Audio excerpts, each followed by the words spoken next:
আজকে আমরা শুরু করছি বিজয় বন্দ্যোপাধ্যায়ের এনভায়রনমেন্ট সায়েন্সের প্রথম চ্যাপ্টারের বাকি অংশটুকু। তো চলো শুরু করি। প্রথমে সংক্ষিপ্ত প্রশ্নোত্তরগুলো দেখে নেব। পরিবেশ কাকে বলে? পরিবেশ নেচার, যেটা কোনো একটি নির্দিষ্ট অঞ্চলে নির্দিষ্ট সময়ে যে সকল প্রাকৃতিক এবং অপ্রাকৃতিক উপাদানসমূহ কোন জীবের উপর ক্রিয়া প্রতিক্রিয়াগতভাবে প্রভাব বিস্তার করে তাদের সামগ্রিক যোগফলকেই পরিবেশ বলে। ঠিক আছে। এবার দ্বিতীয় প্রশ্ন, পরিবেশকে কয় ভাগে বিভক্ত করা যায়? পরিবেশকে আমরা সাধারণত দুই ভাগে ভাগ করে থাকি, যথা প্রাকৃতিক পরিবেশ বা ভৌগোলিক পরিবেশ, আর একটা হচ্ছে আর্থসামাজিক পরিবেশ বা সাংস্কৃতিক পরিবেশ। বসতি বা বাসস্থান কাকে বলে? জীব সৃষ্টির প্রাথমিক উপাদানগুলির নাম লেখো। প্রশ্নটা গেল ৩ নম্বর প্রশ্ন। এবার উত্তরটা বলি। বসতি বা বাসস্থান মানে এটা হ্যাবিট্যাট, এটা হচ্ছে যে প্রাকৃতিক পরিবেশ কোনো উদ্ভিদ বা প্রাণীকুলের অবস্থানকে সুনিশ্চিত করে তাকে বসতি ও বাসস্থান বলে। জীবন সৃষ্টির প্রাথমিক উপাদানগুলি হলো অক্সিজেন, কার্বন, নাইট্রোজেন, হাইড্রোজেন প্রভৃতি। ঠিক আছে। ৪ নম্বর প্রশ্ন, মাটি কাকে বলে? মাটি বা সয়েল। মৃত্তিকা মাটি যেটা সয়েল হচ্ছে, সেটা উত্তর হচ্ছে জৈব ও অজৈব বস্তুর সমন্বয়ে সৃষ্ট বিভিন্ন প্রকার শিলাচূর্ণ ভূত্বকের উপর অবস্থান করে যে কঠিন স্তর সৃষ্টি করে তাকে মাটি বলে। ঠিক আছে। তবে ৫ নম্বর প্রশ্ন, ট্রপোপজ। ঠিক আছে। ভূপৃষ্ঠ থেকে ১৮ কিমি পর্যন্ত বিস্তৃত যে স্তরে ধূলিকণা, জলীয় বাষ্প, মেঘ প্রভৃতি সৃষ্টি, বায়ুপ্রবাহ, ঝড়, অধঃক্ষেপণ প্রভৃতি ঘটনা ঘটতে দেখা যায় তাকে ট্রপোস্ফিয়ার বলে। ট্রপোস্ফিয়ারের ঊর্ধ্বসীমাকে বলা হয় ট্রপোপজ। ঠিক আছে। ৬ নম্বর প্রশ্ন, পৃথিবী কোন কোন উপাদান দ্বারা গঠিত?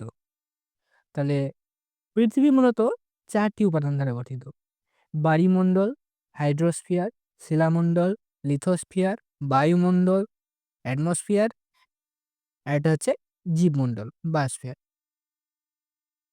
ঠিক আছে। বায়ুমণ্ডল বা হাইড্রোস্ফিয়ার ইংরেজি নামগুলো মনে রাখা একটু দরকার। কাকে বলে? বায়ুমণ্ডলকে কয় ভাগে ভাগ করা যায়? পৃথিবীর মধ্যে অবস্থিত বিভিন্ন প্রকার নদ নদী, সাগর, মহাসাগর ও অন্যান্য জলাভূমির জলরাশিকে বায়ুমণ্ডল বলে। বায়ুমণ্ডলকে প্রধানত ৩ ভাগে ভাগ করা হয়, যথা ভূপৃষ্ঠের জল, ভৌম জল এবং সামুদ্রিক জল। পরিবেশবাদ কাকে বলে? পরিবেশবাদ সামগ্রিকভাবে পরিবেশের অবস্থা এবং পরিবেশের সমস্যাকে কেন্দ্র করে বিভিন্ন উৎস থেকে যে সকল মতামত বা চিন্তাধারার উৎপত্তি হয়েছে তাকে পরিবেশবাদ বা এনভায়রনমেন্টালিজম বলে। ঠিক আছে। আবহবিকার কাকে বলে? আবহবিকারের রাসায়নিক পদ্ধতিগুলির নাম লেখো। আবহবিকার যে সকল যান্ত্রিক বা রাসায়নিক পদ্ধতিতে প্রকৃতিতে উন্মুক্ত শিলা বা খনিজ পদার্থ মাটিতে পরিণত হয় তাকে আবহবিকার বলে। আবহবিকারের রাসায়নিক পদ্ধতিগুলো হলো আদ্য বিশ্লেষণ, হাইড্রোলিসিস, কার্বনেশন, জলযোজন, হাইড্রোনেশন, হাইড্রা হাইড্রেশন, আচ্ছা, দ্রবণ, সলিউশন এবং জারণ বিজারণ, অক্সিডেশন, রিডাকশন। ঠিক আছে। এবার ১০ নম্বর, সামাজিক পরিবেশবিদ্যা পাঠের 4টি উদ্দেশ্য লেখো। সামাজিক পরিবেশবিদ্যা পাঠের 4টি প্রধান উদ্দেশ্য হলো পরিবেশ সংরক্ষণ বিষয়ে সঠিক ধারণা লাভ, কনসেপ্টস অফ কনজারভেশন, সামাজিক সচেতনতা, সোশ্যাল অ্যাওয়ারনেস বৃদ্ধি, জল ধারণযোগ্য উন্নয়ন ঘটানো, সাস্টেনেবল ডেভেলপমেন্ট, বাস্তব জীবনের অবস্থা উপলব্ধি, এক্সপোজিওর অফ রিয়েল লাইফ সিচুয়েশন। ঠিক আছে।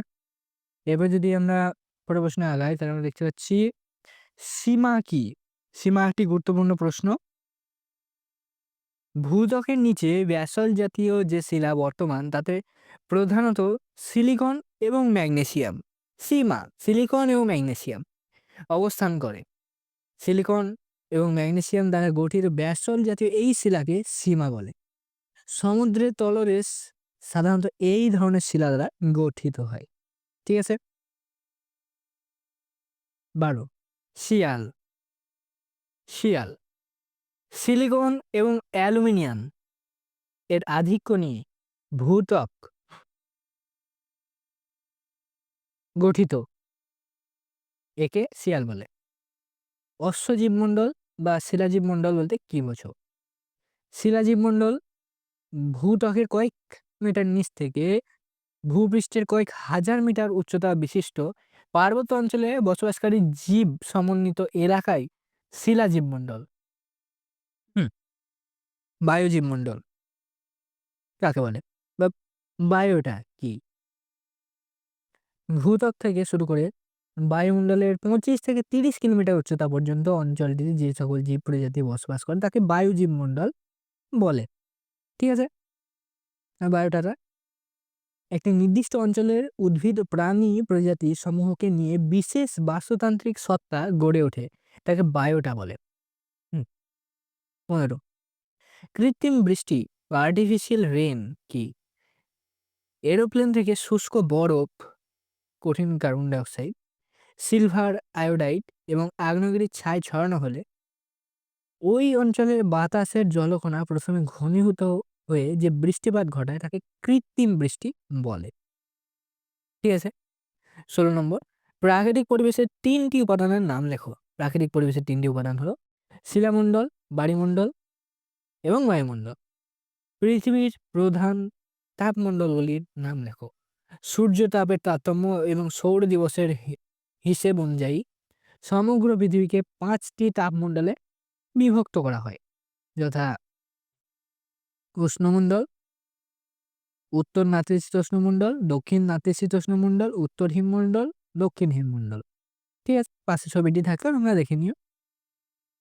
এবার 18 নম্বর আর্থ সামাজিক পরিবেশ বা সোশিও ইকোনমিক এনভায়রনমেন্ট এর প্রাথমিক উপাদানগুলি কি কি? আর্থ সামাজিক পরিবেশের মূল উপাদানগুলি হলো জল, খাদ্য, আশ্রয়, জনস্বাস্থ্য, পুষ্টি, আয়, শিক্ষা, সামাজিক নিরাপত্তা ইত্যাদি। এবার 19 নম্বর প্রশ্ন, আগ্নেয় শিলা বা ইগনিয়াস রক কাকে বলে? উদাহরণ দাও। আগ্নেয় শিলা ভূগর্ভের অভ্যন্তরে অবস্থিত ম্যাগমা যখন ভূপৃষ্ঠের ওপরে এসে ঠান্ডা হয়ে কঠিন শিলায় পরিণত হয় তখন তাকে আগ্নেয় শিলা বলে। উদাহরণ হচ্ছে গ্রানাইট, ব্যাসল্ট প্রভৃতি। এবার 20 নম্বর প্রশ্ন, পাললিক শিলা বা সেডিমেন্টারি রক উদাহরণ দাও। এটা হচ্ছে পাললিক শিলা সমুদ্রের তলদেশে অবস্থিত পলিস্তর এবং বিভিন্ন প্রকারের জীবদেহ যখন জলরাশির চাপ ও ভূগর্ভের তাপে ক্রমশ জমাট বেঁধে শিলা সৃষ্টি করে তখন তাকে পাললিক শিলা বলে। উদাহরণ হচ্ছে চুনাপাথর, ডলোমাইট প্রভৃতি। রূপান্তরিত শিলা বা মেটামরফিক রক কাকে বলে? এটা উদাহরণ দাও। রূপান্তরিত শিলা বা মেটামরফিক রক হচ্ছে আগ্নেয় শিলা এবং পাললিক শিলা অনেক সময় অত্যাধিক চাপে ও তাপে পরিবর্তিত হয়ে ভিন্ন প্রকার শিলায় পরিণত হয়, তাকে রূপান্তরিত শিলা বলে। উদাহরণ হচ্ছে গ্রানাইট থেকে নিস এবং চুনাপাথর থেকে মার্বেলে রূপান্তরিত হওয়া শিলা। মেসোস্ফিয়ার এবং মেসোপজ বলতে কি বোঝো? স্ট্র্যাটোস্ফিয়ারের ওপরে প্রায় 40 কিমি পর্যন্ত বিস্তৃত বায়ুমণ্ডলের স্তরকে মেসোস্ফিয়ার বলে, আর মেসোপজ হচ্ছে বায়ুমণ্ডলের মেসোস্ফিয়ারের ঊর্ধ্বসীমাকে মেসোপজ বলে। ঠিক আছে? নগরায়ণ কাকে বলে? বিজ্ঞানসম্মত পদ্ধতিতে শহরাঞ্চলে জমি ও জলের সুপরিকল্পিত ব্যবহারের মাধ্যমে গৃহ নির্মাণ, শিল্প স্থাপন, নিকাশি অবস্থা, বিনোদন ক্ষেত্র এবং যোগাযোগ ব্যবস্থার উন্নতির সাথে সাথে এলাকার সামগ্রিক উন্নয়ন ঘটানোর পদ্ধতিকে নগরায়ণ বলে। এটি গ্রাম থেকে শহরে উত্তরণের প্রক্রিয়া। 24 সাংস্কৃতিক অঞ্চল বা কালচারাল রিজিয়ন বলে কি বোঝো? সাংস্কৃতিক বৈশিষ্ট্যগুলির সহধর্মিতা বা পারস্পরিক আদান প্রদানের ভিত্তিতে যখন কোনো একটি এক বা একাধিক সাংস্কৃতিক বৈশিষ্ট্য সমানভাবে দেখতে পাওয়া যায় তখন তাকে সাংস্কৃতিক অঞ্চল বা কালচারাল রিজিয়ন বলে। তারপর প্রশ্ন, রাসায়নিক উপাদানের উপর নির্ভর করে আগ্নেয় শিলাকে কয় ভাগে ভাগ করা হয়? এটি উত্তর হবে রাসায়নিক উপাদান অনুযায়ী আগ্নেয় শিলাকে 4 ভাগে বিভক্ত করা হয়। যথা আম্লিক আগ্নেয় শিলা, ক্ষারীয় আগ্নেয় শিলা, মধ্যবর্তী আগ্নেয় শিলা এবং অতিক্ষারীয় আগ্নেয় শিলা। ঠিক আছে? অগ্নিভবন বা ডেনুডেশন কাকে বলে? আগ্নেয় শিলা সৃষ্টির পর থেকে সূর্যালোক, তাপ, বৃষ্টি, প্রবাহমান জল, তুষার, হিমবাহ, বাতাস প্রভৃতি প্রাকৃতিক শক্তিগুলির দ্বারা যে প্রক্রিয়ায় ক্ষয়প্রাপ্ত হতে শুরু করে তাকে অগ্নিভবন বলে।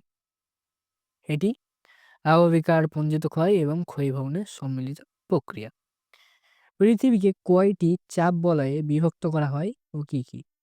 পৃথিবীকে 7টি চাপ বলয়ে বিভক্ত করা হয়, যথা নিরক্ষীয় শান্ত বলয়, কর্কটক্রান্তীয় উচ্চচাপ বলয়, সুমেরুবৃত্ত নিম্নচাপ বলয়, মকরক্রান্তীয় উচ্চচাপ বলয়, কুমেরুবৃত্তীয় নিম্নচাপ বলয়, সুমেরু উচ্চচাপ বলয় এবং কুমেরু উচ্চচাপ বলয়। এর পরবর্তী প্রশ্ন 28 নম্বর, পরিবেশ পরিবর্তনের 4টি মৌলিক কারণ উল্লেখ করো।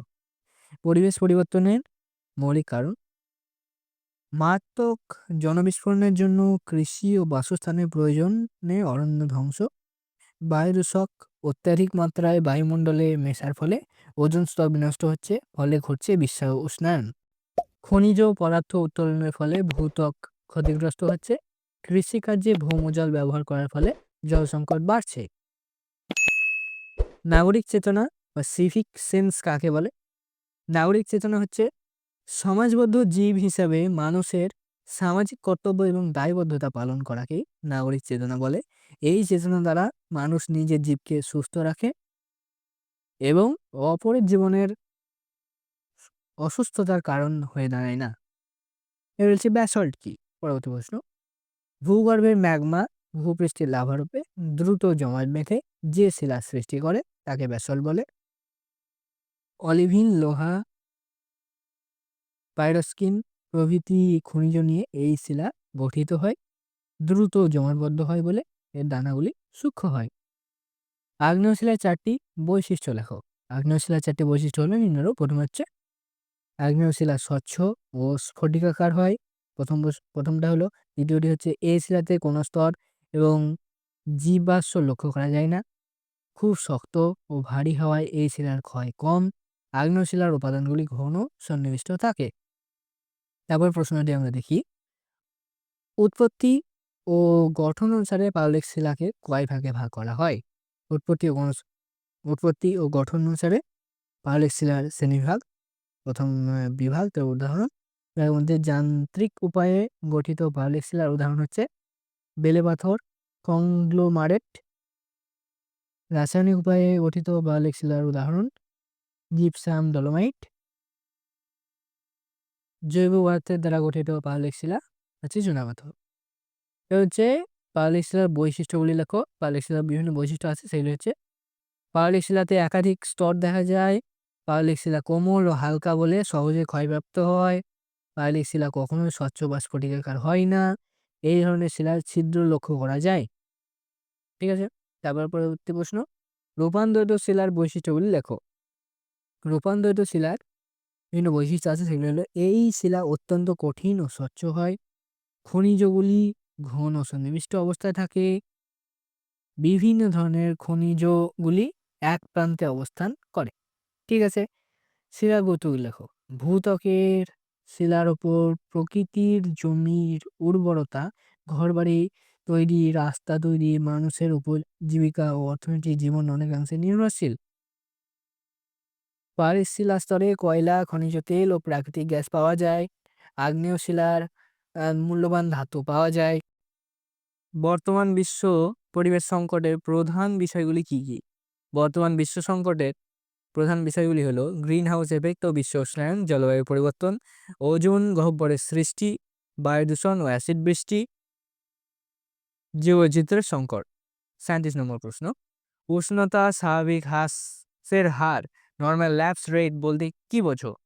উষ্ণতা স্বাভাবিক হ্রাসের হার বলতে বোঝায় বায়ুমণ্ডলের ট্রপোস্ফিয়ার স্তরে প্রতি 1000 মিটার উচ্চতায় 6.5 ডিগ্রি সেলসিয়াস হারে উষ্ণতা হ্রাস পায়, যা উষ্ণতার স্বাভাবিক হ্রাস হার নামে পরিচিত। বায়ুমণ্ডলের মূল উপাদানগুলি লেখো। গ্যাসীয় উপাদান হচ্ছে নাইট্রোজেন, অক্সিজেন, জলীয় বাষ্প, কার্বন ডাই অক্সাইড, আর্গন, নিয়ন, হিলিয়াম, ক্রিপ্টন, জেনন এবং হাইড্রোজেন। এবং সূক্ষ্ম কঠিন কণাসমূহ হচ্ছে শিল্পজাত সূক্ষ্ম কণা, ধূলিকণা, ধোঁয়া, মাইক্রোবস, ভাইরাস, পরাগরেণু প্রভৃতি। এবার আসছে সুস্থায়ী উন্নয়নের সংজ্ঞা দাও। সুস্থায়ী উন্নয়ন খুব দরকারি। সুস্থায়ী উন্নয়ন আমাদের বর্তমান প্রজন্মের ওপর আরোপিত একটি বিশেষ নিয়ন্ত্রণ প্রয়োজনীয়তা, যার দ্বারা আমাদের সম্পদ ভিত্তি এমনভাবে প্রতিষ্ঠা লাভ করে যে আমরা নিজেদের জীবনযাপনের জন্য যে গুণগত মান নিশ্চিত করতে পারছি, ভবিষ্যৎ প্রজন্ম অন্তত ততটাই পাবে। সুস্থায়ী শিল্প বলতে কি বোঝো? মানব জাতির সার্বিক উন্নয়নের জন্য প্রয়োজনীয় উপাদানগুলি বনজ সম্পদ বা খনিজ সম্পদ থেকে সংগ্রহ করে শিল্পাঞ্চলে প্রস্তুত করার মাধ্যমে যে উন্নয়ন ঘটানো হয় তাকে সুস্থায়ী শিল্প বলে। সুস্থায়ী শিল্প স্থাপনের দুটি উদ্দেশ্য লেখো। কোনো দেশের আর্থিক উন্নতি ও জীবনযাত্রার মানের উন্নয়ন ঘটানো, বেকারত্ব দূরীকরণ ও কর্মসংস্থানের সুযোগ বৃদ্ধি করা। সুস্থায়ী শিল্পের দুটি প্রধান অসুবিধা লেখো। সুস্থায়ী শিল্পের প্রধান অসুবিধাগুলি হলো, সুস্থায়ী শিল্পের ক্ষেত্রে পর্যাপ্ত পরিমাণ শক্তির প্রয়োজন। শিল্প স্থাপনের জন্য উপযুক্ত স্থানে প্রভূত পরিমাণ জমি পাওয়ার সমস্যা হয়ে থাকে। ঠিক আছে। সুস্থায়ী কৃষির সংজ্ঞা দাও। অধিকতর গুণবত্তা, উৎপাদনশীলতা, রোগ প্রতিরোধ ক্ষমতা এবং অভিযোজন যোগ্যতা সম্পন্ন অর্থনৈতিক গুরুত্ব, উদ্ভিদের উদ্ভাবন এবং তাদের বংশানুক্রমে অর্জিত বৈশিষ্ট্যগুলির ধারাবাহিক উন্নতি ঘটানোর বিজ্ঞানসম্মত পদ্ধতিকে সুস্থায়ী কৃষি বলা হয়। ঠিক আছে। সুস্থায়ী কৃষির প্রধান উদ্দেশ্য দুটি লেখো। সুস্থায়ী কৃষির দুটি প্রধান উদ্দেশ্য হলো অধিক গুণবত্তাযুক্ত উদ্ভিদ ভ্যারাইটি উৎপাদন, ঠিক আছে, পেস্ট প্রতিরোধী উদ্ভিদ উৎপাদন। ঠিক আছে। প্রথম চ্যাপ্টারের সংক্ষিপ্ত প্রশ্নগুলি, এমসিকিউগুলি আমরা শেষ করে ফেলেছি। এবার আমরা রচনাধর্মী প্রশ্নোত্তরের দিকে এগিয়ে যাব, যেগুলি সাধারণত হবে 5 নম্বর অথবা 10 নম্বরের। তো প্রথম প্রশ্ন যখন আলোচনা করে নিই, পরিবেশবিদ্যার সুযোগগুলি লেখো। পরিবেশবিদ্যার সুযোগ বা স্কোপ অফ এনভায়রনমেন্টাল স্টাডিজ। প্রথম সুযোগ, বাস্তুতন্ত্র বা ইকোসিস্টেম সম্পর্কে সঠিক জ্ঞান অর্জন করা, কারণ এটি জীবের উপর অন্তর্নিহিত বা প্ররোচিত পরিবর্তন এবং পরিবেশের সাথে মানুষের মিথস্ক্রিয়ার ফলে প্রাপ্ত পরিবেশগত ক্ষতির সাথে সম্পর্কিত। প্রথম গেল। এবার দ্বিতীয়, মানুষের ক্রিয়াকলাপের সম্ভাব্য ক্ষতিকারক প্রভাবগুলি থেকে পরিবেশ সুরক্ষা জড়িত প্রযুক্তিগত প্রক্রিয়াগুলির অধ্যয়ন এবং মানুষের স্বাস্থ্য ও মানুষের পক্ষে পরিবেশের গুণগত মান উন্নত করার বিষয়ে আলোচনা করা। এর 3 নম্বর, প্রাকৃতিক সম্পদের ব্যবহার এবং পরিবেশ দূষণ বিষয়ে মানুষের মধ্যে সচেতনতা বৃদ্ধি করা এবং এই সম্পর্কে আরও দক্ষতার সাথে ব্যবহার করার পন্থা উদ্ভাবন করার জন্য আলোচনা করা। ঠিক আছে। এর 4 নম্বর, প্রকৃতিতে উদ্ভিদ, প্রাণী এবং অণুজীব সমূহের প্রতিনিয়ত যে পরিবর্তন ও বিভাজন ঘটছে সে সম্পর্কে সঠিক তথ্য সরবরাহ করা। ঠিক আছে। এর 5 নম্বর, স্থানীয়, জাতীয় ও আন্তর্জাতিক স্তরে পরিবেশগত সমস্যা ও তার প্রভাব সম্পর্কে জনগণকে সচেতন ও শিক্ষিত করা। পরিবেশ বিষয়ক আইন, নিয়ম ও অধিকার সম্পর্কে মানুষকে সচেতন করা। ঠিক আছে। 7 নম্বর, প্রাকৃতিক ও মনুষ্যসৃষ্ট দুর্যোগ, দুর্ঘটনা, বিপর্যয়, দূষণ ও তার কুফল সম্পর্কে মানুষের জ্ঞান বৃদ্ধি করা এবং নিয়ন্ত্রণের উপায় নির্ধারণ করা। ঠিক আছে। তাহলে প্রথম প্রশ্ন হলো, এবার দ্বিতীয় প্রশ্নের দিকে এগোচ্ছি। পরিবেশ শিক্ষার উদ্দেশ্য উল্লেখ করো। ঠিক আছে। Objective of environmental education. পরিবেশ শিক্ষা হলো পরিবেশ সংরক্ষণের লক্ষ্য বাস্তবায়নের একটি উপায়। এটি বিজ্ঞানের কোনো একটি পৃথক শাখা নয়, বরং আজীবন অন্তর্দ্বন্দ্বী অধ্যয়নের ক্ষেত্র। অর্থাৎ মানব সভ্যতার উন্নয়নের সাথে সাথে পরিবেশের সংরক্ষণ ও বর্ধনই হলো পরিবেশ শিক্ষার উদ্দেশ্য। পরিবেশ শিক্ষার উদ্দেশ্যগুলি হলো, প্রথমতে পরিবেশ সংক্রান্ত গণ সচেতনতা বৃদ্ধি ঘটানো, অর্থাৎ দূষণ ও পরিবেশের অবক্ষয়ের জ্ঞান অর্জনে সামাজিক গোষ্ঠী এবং ব্যক্তিদের সহায়তা করা। অবাঞ্ছিত ক্রিয়াকলাপ ব্যতি রেখে বিজ্ঞানভিত্তিক সুপরিকল্পনা গ্রহণ করা। এর অর্থ হলো কোনো প্রকল্প, উন্নয়নমূলক পরিকল্পনা বাস্তবায়িত করার পূর্বে সেটি পরিবেশ বান্ধব ও বিজ্ঞানভিত্তিক কিনা তা সুনিশ্চিত করা। ঠিক আছে। রাজনৈতিক স্তরে দলমত নির্বিশেষে পরিবেশ রক্ষায় যথেষ্ট গুরুত্ব দেওয়া এবং উন্নয়নের ক্ষেত্রে বিভিন্ন প্রকল্পগুলিকে পরিবেশ বান্ধবমুখী করে তোলা। ঠিক আছে? ৩ নম্বর গেল। এবার ৪ নম্বর, দেশীয় ও আন্তর্জাতিক স্তরে পরিবেশ দূষণ ও অবক্ষয়ের মারাত্মক পরিণামের কথা বিবেচনা করে কার্যকরী পদক্ষেপ গ্রহণ করা। পৃথিবীর এই সুবিশাল জীববৈচিত্র্য সম্পর্কে সম্যক জ্ঞান লাভ করতে সাহায্য করা এবং এটি রক্ষা করা গুরুত্বপূর্ণ উপলব্ধি করতে সহায়তা করা। ঠিক আছে? এবার ৬ নম্বর, বাস্তুতন্ত্রের বিভিন্ন উপাদানগুলির সাথে মানুষের সম্পর্ক বুঝতে সাহায্য করা। এবার ৭ নম্বর, সামাজিক গোষ্ঠী এবং ব্যক্তিদের পরিবেশগত সিদ্ধান্ত গ্রহণের সকল স্তরে সক্রিয়ভাবে জড়িত থাকার মানসিকতা সৃষ্টি করা এবং সুযোগ প্রদান করা। ঠিক আছে? এবার ৮ নম্বর, প্রাকৃতিক সম্পদের বিজ্ঞানসম্মত ব্যবহার এবং সংরক্ষণ করতে শেখার সাথে সমাজের সকল স্তরের ব্যক্তিকে এ বিষয়ে সজাগ করা। ঠিক আছে? এবার ৯ নম্বর, লুপ্তপ্রায় এবং বিরল জীব প্রজাতিকে সঠিক পদ্ধতিতে সংরক্ষণ করা। ১০ নম্বর এর প্রশ্নের ক্ষেত্রে এই ৯টি পয়েন্ট যথেষ্ট হবে। তাই এটুকুই যথেষ্ট। এবার আমরা পরবর্তী প্রশ্নের দিকে এগিয়ে যাচ্ছি। প্রশ্ন ৩, প্রাকৃতিক পরিবেশ কাকে বলে? প্রাকৃতিক পরিবেশের বিভিন্ন উপাদানগুলি সংক্ষেপে আলোচনা করো। এটি ১০ নম্বরের। আচ্ছা, প্রাকৃতিক পরিবেশ। পরিবেশের যেসব উপাদান প্রকৃতি সৃষ্ট তাকেই প্রাকৃতিক পরিবেশ বলা হয়। যেহেতু প্রাকৃতিক পরিবেশ প্রকৃতির সৃষ্টি, তাই এর উপাদানগুলি সৃষ্টিতে মানুষের কোনো ভূমিকা থাকে না। ঠিক আছে? বুঝা গেল? প্রাকৃতিক পরিবেশের উপাদানসমূহ, কম্পোনেন্টস অফ ফিজিক্যাল এনভায়রনমেন্ট। ঠিক আছে? বিখ্যাত ভূগোলবিদ এলবার্ট হান্টিংটন প্রাকৃতিক পরিবেশের উপাদানগুলিকে প্রধান ৬টি ভাগে বিভক্ত করেছেন, যথা গোলাকার পৃথিবী, ভূমিরূপ, জলবায়ু, জলভাগ, খনিজ এবং মৃত্তিকা।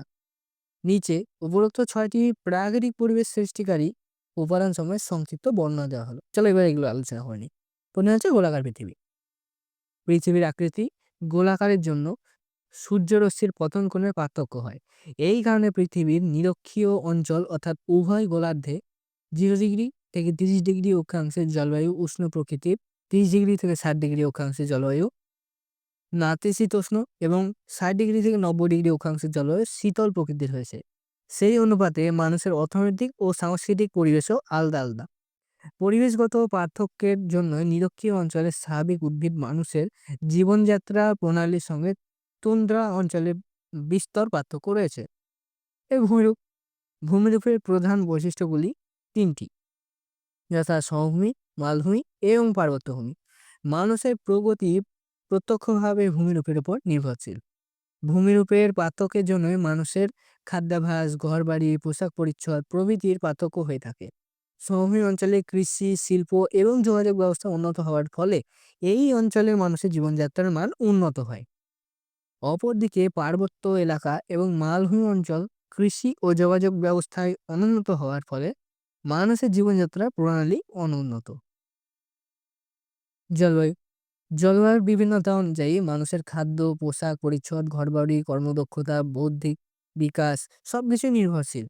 যেমন নিরক্ষীয় অঞ্চলে জলবায়ুর বৈচিত্র্য না থাকায় সে অঞ্চলে মানুষের মধ্যে জীবনের বৈচিত্র্য খুব একটা লক্ষ্য করা যায় না। অপরদিকে মৌসুমী জলবায়ু অঞ্চলে মানুষদের মধ্যে নিত্য নতুন কর্মে উদ্দীপ্ত হতে দেখা যায়। তারা কৃষি, শিল্প, ব্যবসা বাণিজ্য উন্নতির ধারাকে বজায় রেখে চলেছে। এবার হচ্ছে জলভাগ। পৃথিবীর প্রায় 3/4 অংশ জলভাগ।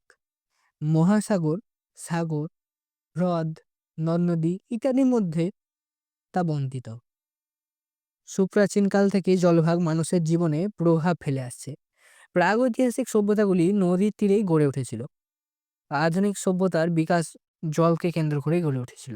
স্পেন, ইংল্যান্ড, ফ্রান্স, পর্তুগাল ইত্যাদি দেশ নৌ বাণিজ্যে উন্নত।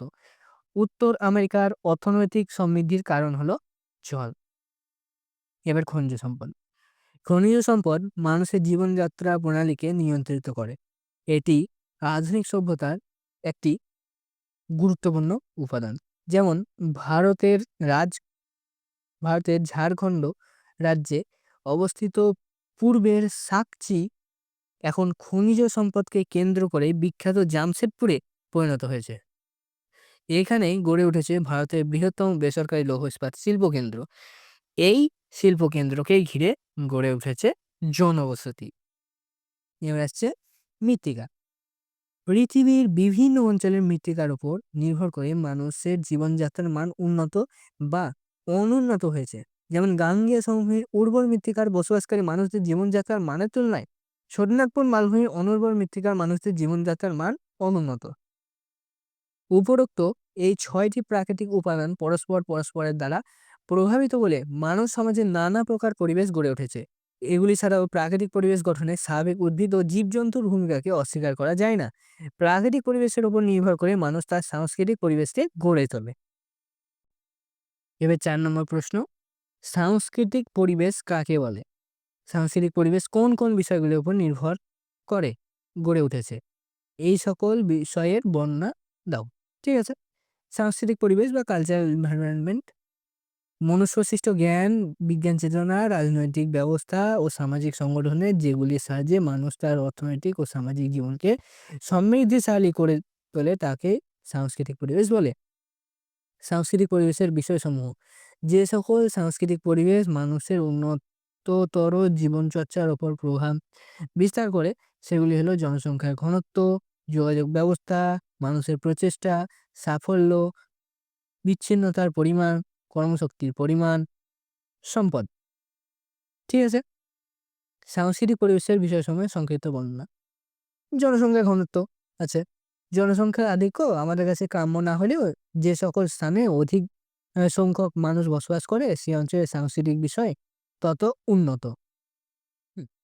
নিজেদের ভাবের আদান-প্রদানের মধ্যে দিয়ে মানুষ শিক্ষা প্রতিষ্ঠান, মন্দির, মসজিদ, জনকল্যাণমূলক প্রতিষ্ঠান গড়ে তোলে। উদাহরণস্বরূপ গাঙ্গেয় সমভূমির তুলনায় অরুণাচল প্রদেশ অনুন্নত। ঠিক আছে? যোগাযোগ ব্যবস্থা। যে অঞ্চলে যোগাযোগ ব্যবস্থা যত উন্নত সে অঞ্চলের সাংস্কৃতিক বিষয় তত উন্নত হবে। যোগাযোগ ব্যবস্থার মধ্যেই সাংস্কৃতিক ভাব বিনিময় হয়। নিম্ন গাঙ্গেয় সমভূমির যোগাযোগ ব্যবস্থা ভালো থাকায় শিক্ষা, দীক্ষা, ধর্ম প্রভৃতি বিষয় উন্নত। অপরদিকে আন্দামানের দ্বীপগুলির যোগাযোগ উন্নত বলে আজও জারোয়ারা তাদের বনজীবন যাপন অভ্যস্ত। মানুষের প্রচেষ্টা। মানব জাতির ঐকান্তিক প্রচেষ্টা না থাকলে কোনো অঞ্চলের মানুষ উন্নততর জীবন লাভ করতে পারে না। দ্বিতীয় বিশ্বযুদ্ধে জাপান ধ্বংস হলেও জাপানিদের ঐকান্ত প্রচেষ্টা ছিল বলেই তারা আজ উন্নততর জীবন লাভ করতে সক্ষম হয়েছে। সাফল্য। উন্নততর জীবন লাভ বা সাফল্য আসে অনুকূল পরিবেশের মধ্যে দিয়ে। প্রতিকূল পরিবেশ কখনোই মানুষকে উন্নত জীবনযাপনে উন্নীত করতে পারে না। শীতল, নাতিশীতোষ্ণ জলবায়ু অঞ্চল বা ভূমধ্যসাগরীয় জলবায়ু অঞ্চলের লোকদের অনুকূল পরিবেশ থাকায় তারা উন্নত জীবনে উত্তীর্ণ হতে সক্ষম হয়েছে। অপরদিকে তুন্দ্রা অঞ্চল বা নিরক্ষীয় অঞ্চলের প্রতিকূল পরিবেশ মানুষকে উন্নতির পথে বাধা সৃষ্টি করেছে। বিচ্ছিন্নতার পরিমাণ। যে সকল অঞ্চল তার পার্শ্ববর্তী অঞ্চল থেকে যত বেশি বিচ্ছিন্ন সে অঞ্চল তত পিছিয়ে আছে। নিজেদের প্রাচীন সংস্কৃতিকেই ধরে সামনের দিকে এগিয়ে চলেছে। অপরদিকে যে অঞ্চলে পার্শ্ববর্তী অঞ্চলের সঙ্গে যুক্ত সে অঞ্চলের সংস্কৃতি মিলেমিশে এক উন্নত সংস্কৃতি গড়ে তুলেছে। উদাহরণস্বরূপ ভারতের সংস্কৃতি। ঠিক আছে। কর্মশক্তির পরিমাণ। মানুষের কর্মশক্তির উপর নির্ভর করে কোনো নির্দিষ্ট অঞ্চলের সাংস্কৃতিক প্রগতি। উষ্ণমণ্ডলের মানুষের তুলনায় নাতিশীতোষ্ণ অঞ্চলের মানুষদের কর্মশক্তির পরিমাণ বেশি বলে সে অঞ্চলের সাংস্কৃতিক পরিবেশ বেশি উন্নত। সম্পদ। কৃষিজ ও খনিজ সম্পদ মানুষকে উন্নততর জীবনযাত্রায় সাহায্য করে। খাদ্যাভাব না থাকায় সে অঞ্চলে মানুষ জীবনের সুকুমার বৃত্তিগুলি সহজেই ফুটিয়ে তোলে। সমভূমি অঞ্চলের মানুষ উন্নত জীবনযাত্রায় উন্নীত হতে পেরেছে কৃষিকার্যের সম্পদে নির্ভর করেই। উপরোক্ত বিষয়গুলি ছাড়াও সাংস্কৃতিক পরিবেশ গড়ে ক্ষেত্রে সরকারি নীতি, ধর্ম, প্রাচীন ঐতিহ্য ইত্যাদির ভূমিকা যথেষ্ট গুরুত্বপূর্ণ। এবার আমরা পরবর্তী প্রশ্নের দিকে এগোচ্ছি। প্রশ্ন ৫, মানুষের সামাজিক ও অর্থনৈতিক জীবনের উপর পরিবেশের প্রভাব আলোচনা করো। ঠিক আছে। প্রাচীনকাল থেকে মানুষের জীবনযাপন প্রণালী গড়ে উঠেছে পরিবেশের উপর নির্ভর করে। মানুষ তার পরিবেশের সঙ্গে নিজেকে মানিয়ে নিয়ে বা খাপ খাইয়ে জীবনযাপন করে। পরিবেশের সঙ্গে মানুষের এভাবে মানিয়ে নেওয়া বা খাপ খাওয়ানোকে অভিযোজন বা অ্যাডাপ্টেশন বলা হয়। এই অভিযোজনের মানুষের সাংস্কৃতিক উন্নতিকে নির্দেশ করে মানুষ বর্তমানে তার শিক্ষা-দীক্ষা ও জ্ঞান বিজ্ঞানের উন্নতি ঘটিয়ে প্রাকৃতিক পরিবেশের প্রতিকূলতাকে জয় করতে সক্ষম হয়েছে। ফলে প্রাকৃতিক পরিবেশের ওপর মানুষ তার নির্ভরশীলতা ক্রমশ কাটিয়ে জীবনযাত্রার উপযোগী এক নিজস্ব পরিবেশ গড়ে তুলতে সক্ষম হয়েছে। মানুষের জীবিকা ও উপরে পরিবেশ। মানুষ তার জীবিকা নির্বাহের জন্য নানা রকম অর্থনৈতিক কর্মকাণ্ডে লিপ্ত হয়। অতীতে জীবিকা সংস্থানের জন্য মানুষের উপায়গুলি ছিল মাছ ও পশু শিকার। পরবর্তী সময়ে এর সাথে যোগ হয়েছে পশুপালন, কাঠ সংগ্রহ, কৃষিকাজ প্রভৃতি কাজ। বর্তমানে এসবের সঙ্গে জীবিকা হিসাবে প্রাধান্য লাভ করেছে খনিজ দ্রব্য উত্তোলন, শিল্প, ব্যবসা বাণিজ্য প্রভৃতি ভিত্তিগুলি। মানুষ পরিবেশের সঙ্গে সামঞ্জস্য রেখে তার জীবিকার সংস্থান করে। উদাহরণস্বরূপ, অত্যাধিক তুষারপাতের জন্য মেরু অঞ্চলে কৃষিকাজ, পশুপালন বা অন্য কোনো জীবিকার সংস্থান সম্ভব নয় বলেই সেখানকার অধিবাসী এস্কিমোরা মাছ ও পশু শিকার করে জীবিকার সংস্থান করে। আবার কানাডার উত্তরাংশ কৃষিকাজে অনুপযুক্ত হলেও অন্যান্য অরণ্য সম্পদে বিশেষ সমৃদ্ধ। তাই সেখানকার অধিবাসীদের প্রধান জীবিকা কাঠ সংগ্রহ। অন্যদিকে নদী উপত্যকা সমভূমি, উর্বর মাটি ও জলসেচের সুবিধা কৃষিকাজে বিশেষ সহায়ক হওয়ায় ভারতের গাঙ্গেয় উপত্যকা, চীনের হুয়াংহো উপত্যকা এবং মিশরের নীলনদ উপত্যকা অঞ্চলে অধিবাসীদের প্রধান জীবিকা হয়েছে কৃষিকাজ। অর্থনৈতিক জীবনের মতো মানুষের সামাজিক জীবনও পরিবেশ দ্বারা নিয়ন্ত্রিত হয়। মানুষের সামাজিক জীবনের অঙ্গ হলো তার খাদ্য, পোশাক পরিচ্ছদ, বাসস্থান, পরিবহন ব্যবস্থা প্রভৃতি। সাধারণ সাধারণত পৃথিবী উষ্ণমণ্ডলের অন্তর্গত দেশগুলিতে ধান এবং নাতিশীতোষ্ণমণ্ডলীয় দেশগুলিতে গম চাষের প্রাধান্য দেখা যায়। সেই কারণে ভারত, চীন, বাংলাদেশ, শ্রীলঙ্কা প্রভৃতি দেশের অধিবাসীদের প্রধান খাদ্য ফসল হয়েছে ধান, গম নয়।